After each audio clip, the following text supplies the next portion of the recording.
What's going on, guys? BryceJacoby here with my first impressions of Modern Warfare 3. This might be the very first video ever that I'll post of Modern Warfare 3. It could be the second or the third, but I think I'll throw it up first perhaps. But anyways, in this video I'm going to be talking about my pros and cons, or as I like to refer to them as my pros and con, because really this game is just really good. I mean, I've played this game for quite a bit. I'm level 77. I got the game on the 2nd though, so I was able to rank up quite a bit earlier than most. And I do have a few things I want to talk about in this video, and I think that for you guys that are either maybe deciding if it's worth it, weighing it against Skyrim perhaps, or thinking that maybe you're not really sure if you want to spend this kind of money because of the fact you just bought Battlefield, I thought this video might be something that you guys could use to determine perhaps whether or not you want to grab or pick up this game. So anyways, let me start with the pros, because there are a lot of them and I'm pretty sure they will make you pretty happy. So first of all, the explosives have been heavily nerfed. When I say explosives, I mean stuff like bouncing Bettys and claymores, and noob tubes have been pretty much rendered useless. I've actually been hit by about 3 or 4 noob tubes right in a row. Granted, they weren't right on me, but I've been hit markered by 3 or 4 right in a row, and I haven't died. So that should kind of go and tell you guys that while they're not useless, they're certainly not MW3 noob tubes whatsoever. There's no one-man army, and for competitive that doesn't really affect us, but still for you guys out there, I know everyone will pretty much be playing pubs, so it does kind of affect you in some way. Be it small or large, depending on what you play. The next thing is that the maps are really, really good. Now, some people don't like them. This is entirely judgmental and opinion-based, but I love the maps. I mean, there's 16 maps, and I'd say about 12 to 13, 12 or 13 of them are really, really good maps. And I'd say about 5 to 7 I could see being MLG maps, and that's a lot more than in the past games. Black Ops, you had 2 domination maps. I mean, that's just absurd. It's not something that we want to see repeated, and I don't think in this game it will be. As far as CTF, there are like 4 maps, and even maybe something like Hanoi I thought was a bit of a stretch. I didn't think that was the best MLG map, but I think that this game, the creators at Infinity Ward and Sledgehammer really knew how to make a game. And it feels like, although they didn't, this game was tailored for competitive gaming. The guns, this is another pro. The guns are all balanced, with the exception of the shotguns. Even some of those are useful. The LMGs, even some of those are useful, and then the snipers, which aren't that great. The assault rifles and the SMGs, I'd say about 80 to 90% of those are absolutely viable and wouldn't put you at a disadvantage depending on which gun you use. Now, with that said, I'm sure that one gun will be better than another, and for certain situations, I might want to use the MP5 or the UMP or the MP7 ahead of perhaps the ACR from rushing and stuff like that. So there will be certain instances where one type of gun is better, as well as personal preference. I like this gun over that gun. Maybe no great reason why, but I just like it more. So it's going to be a game like MW2. MW2 had the UMP, the P90 was okay. They had the TAR, the SCAR, the FAMAS, the ACR. They had so many different guns that were at least useful, and although most people use the UMP or the ACR, if you use the FAMAS or the SCAR, you weren't really at a disadvantage, and that's how I see this game playing out. I think the Type 95 will be heavily used. I think that for me, I like the MP5, although I do see a lot of people using the UMP. I actually just unlocked the MP7, which I think is my favorite SMG, but not a lot of people have tried that, so they haven't given their opinions. Those 2 guns are great. As far as the assault rifles, I do have another video on this. So basically, just as a pro, as a first impression glance at this game, all the guns are really, really balanced. The new game modes are fun. As far as competitive gaming, I don't think they'll quite work yet, but Kill Confirmed and Team Defender are excellent game modes. I played both of them. They're quite a bit of fun, and I think it was a good move on IW's part to include something new as far as game modes are concerned. The next pro, and pretty much the only one or the last one I'll talk about. Actually, I have a few more. So the next one is they actually changed a past game mode, Demolition.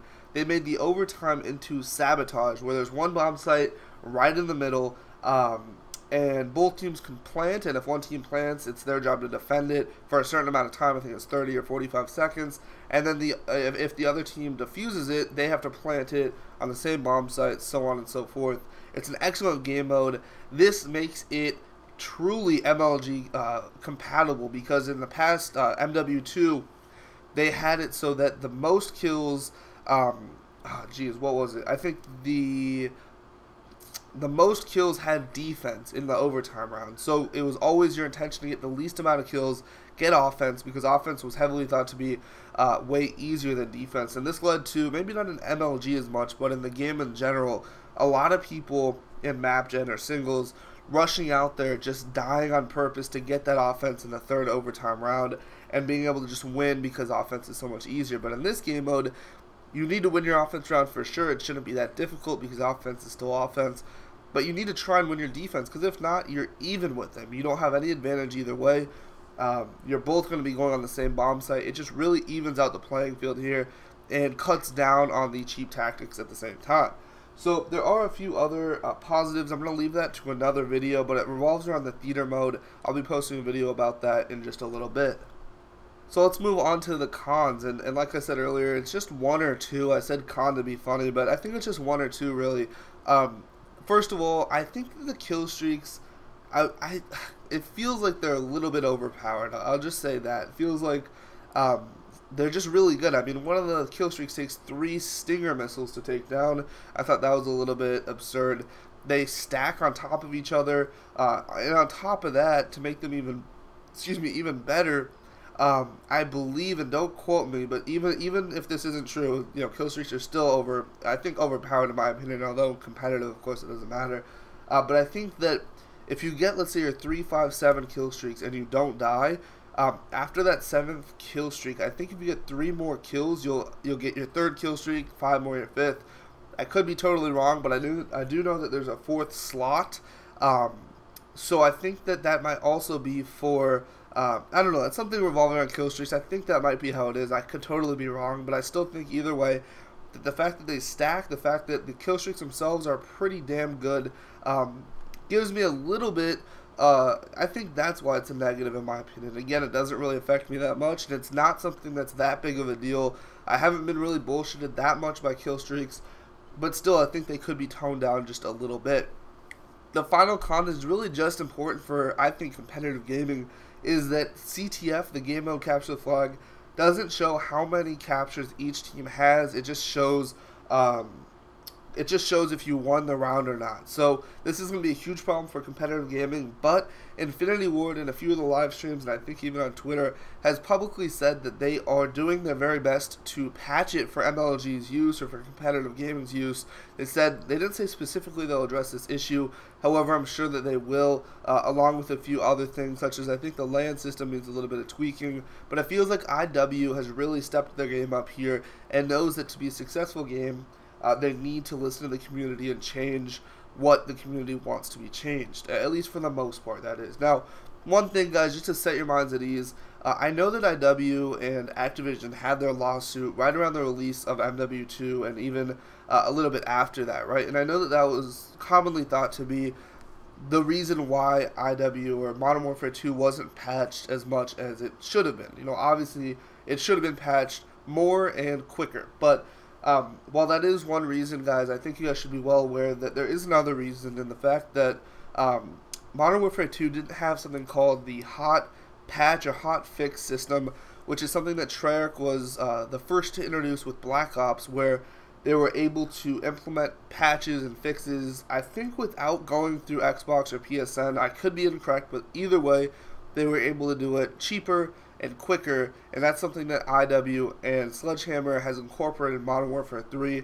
So if there are issues, which I'm sure there will be, this should resolve them. So anyways, guys, that's kind of it for my first impressions. Overall, the game is fantastic. I'd give it nothing less than an A+.